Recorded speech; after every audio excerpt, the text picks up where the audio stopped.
Oh, that's another issue. I'm going to get into that later. The CBC was here Friday, and they said, man, the Austin police don't like you. This was a really professional, nice news guy with them, seasoned, older, middle-aged fella. And I think I got his card right over here. Really nice guy. But the point is that I said, well, what did the Austin police say about me? And I said, why were you talking to the Austin police? I'll just tell the story now and then get back into the stage bombings. And he goes, well, we've got to get a permit to shoot. And I said, even in my studio? And he said, yes. See, that's the new, not even law, it's just color of law that's being created where the big corporations order their employees and their contractors to go get a permit. And the city of Austin has a regulation to shoot anywhere in the city limits. You got to pay the city of Austin money. And the police kind of, we don't know if we'll issue this permit for you to be able to talk to Alex in Austin. I mean, folks, the freedom's all gone. They just know it'll be challenged in court. So the Austin police went, okay, we'll issue the permit for you to go to Alex's office and interview him. And then the corporation teamed up, MSNBC, Fox, they all do it, teamed up with these people. They go and get permits every time. So it's creating a precedent. So that's why I can be anywhere in the country. Up in Kansas City, Aaron and Jacobson were at a World War II memorial a half mile from the Federal Reserve at a city park, videotaping it, and a car pulls up with on-duty federal security guards with guns. And they said, you don't videotape our building. You don't have a permit. And they said, leave now. And they had their hands on their guns, the video's on the web, or you're going to jail.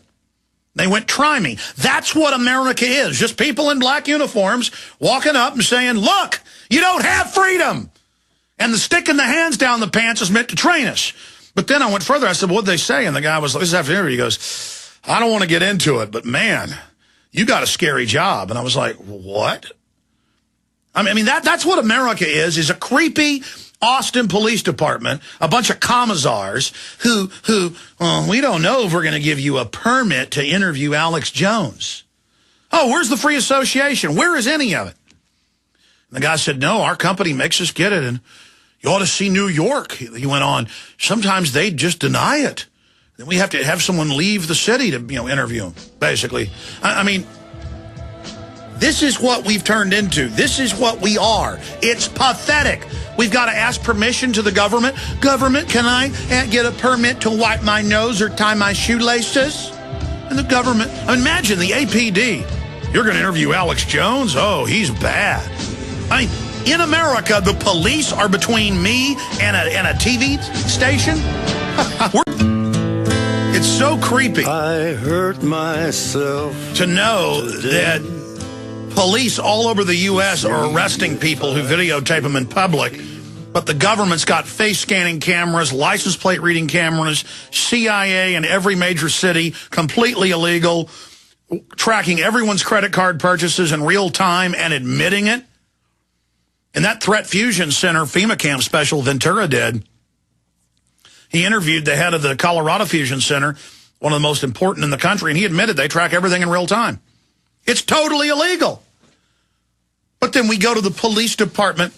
Are we allowed CBC to come and talk to Alex? Yes. Here's your $50 for your permit. I mean, and I watch these libertarian groups in Austin go get permits for demonstrations. I don't. And the cops show up and say, you got to have a permit. And I go, only if I'm blocking a road. See, that's how this started over 100 years ago. They would want to have parades to shut down major roads. Of course you got to get a permit for that. The cops got to come out, and they've got to run security on it and block the highway. But see, they take something like that and expand it out to everything.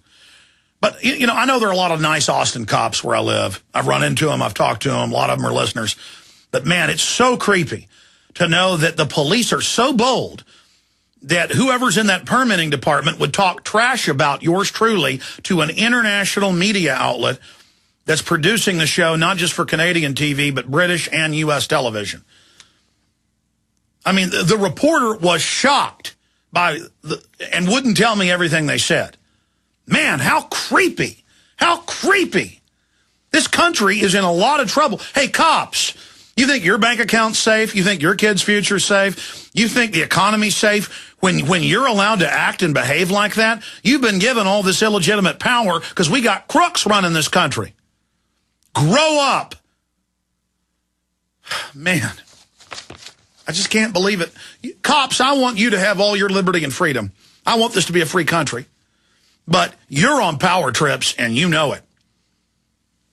So I'm not afraid of whatever you do to me. I just want that to be on record. It's the sins you're going to commit. It's on you. It's on you, but that is creepy. And you don't care. A lot of you are just worldly fools who don't understand, and you will understand, though. Let me get back into this. Swedish military had prior knowledge of suicide blast. Before I get into this, let's play Geraldo Rivera, who's now come out and said he's looking at 9/11 being an inside job. Judge Andrew Napolitano's come out and said that there's no way the official story is true. Man, I tell you, this is courage. And on Fox News, of all places. And George Soros's Media Matters got real angry. And but here's Geraldo Rivera pointing out the truth to Bill Dum Dum O'Reilly. Here it is. All right, real quick, we only have 90 seconds. Another Muslim guy arrested in Maryland by the FBI in a sting operation. Apparently this guy wanted to blow up a military recruiting center. Bogus. Absolutely All right, just bogus. tell us what happened. Who was Antonio arrested? Martinez, a 21-year-old, converts to Muslim. He's writing on his Facebook page, I hate people who hate Islam. I hate people who don't believe in the Prophet. I'm really, really pissed off at what's going on in Iraq and Afghanistan. So what happens? Some informers tip off the FBI that this guy is writing this crap in his Facebook. They send in, undercover people posing as radicals, and they seduce this kid. And you were there. You heard the seduction. Same way they seduced the people from Newburgh, New York. Same way they seduced the people. But wait a from minute. the How can you say that? You weren't there. You don't know. They seduced him in the same way they did that young man in Oregon. You're ignoring me. But the problem is, Bill, you don't know. These FBI agents with not much to do use their ample resources. I'm surprised at you. No, these entrapment cases are fake. Let it go They're not in. real crimes. This person took no overt act to commit a crime until he met the FBI informant who set him up. This is a gullible youngster. If we use our resources, our valuable resources to get these We got your point. Let me rebut, and I got to go. It depends on the pathway to the proposed violence. All right, that's enough. The issue is, remember in 2006, they said an army of black Muslims was going to attack and, quote, make war against the U.S. and overthrow and attack the Capitol, the Pentagon, the White House. Turned out it was literally mentally retarded or close to mentally retarded, some of them. 21 down to 14 black Rastafarian-type Christians. And the feds told them, gave them hundreds of thousands of dollars, bought them a warehouse, rented a warehouse, gave them uniforms, told them I'll give you 10,000 more this week, 40,000 more next week, if you'll go videotape the Miami Federal Building. I mean, it's just made up. And that's probably what happened in Stockholm. We're going to cover it when we come back and then get into the other news. I'm going to open the phones up right now, 800-259-9231 on any of these issues I've mentioned or anything you want to talk about, 800-259-9231. First-time callers. I want to hear from first-time callers, at least during this hour. We'll be right back. Charlotte Iserbyt coming up live, and Robert Groden, top JFK expert.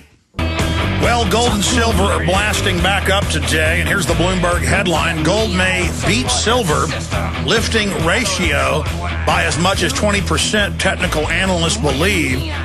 More and more, the fiat currencies are being devalued, and it is accelerating the awakening of the world population to the fact that gold and silver are king in a hyperinflation type situation. Okay, let's go ahead and get back into the report that I was just covering. Swedish military had prior knowledge of suicide blast.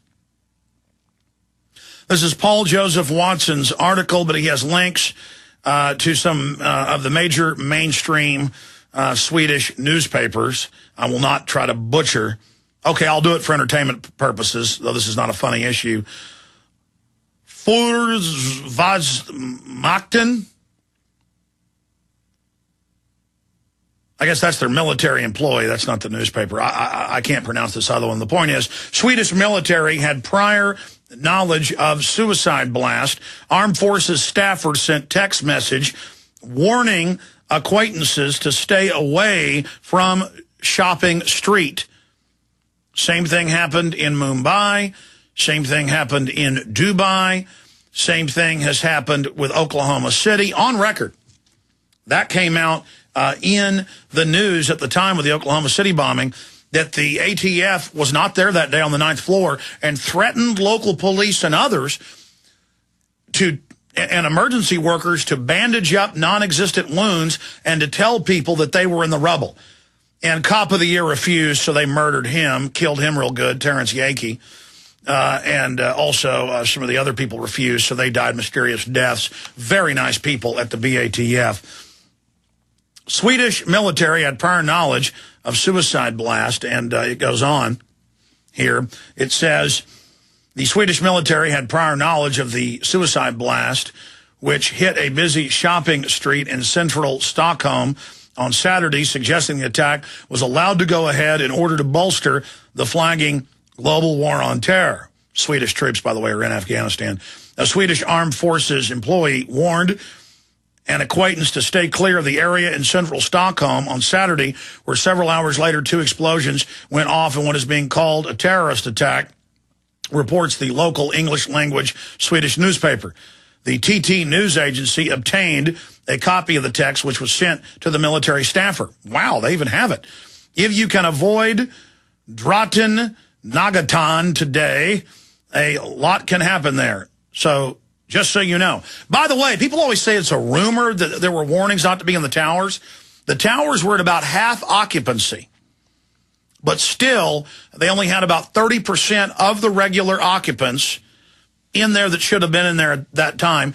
And I have the Jerusalem Post and the other news articles that reported that the text company, they've since changed their name, did warn their 4,000 employees in the building to get out. And there were other companies that warned people. I mean, that's in the newspaper.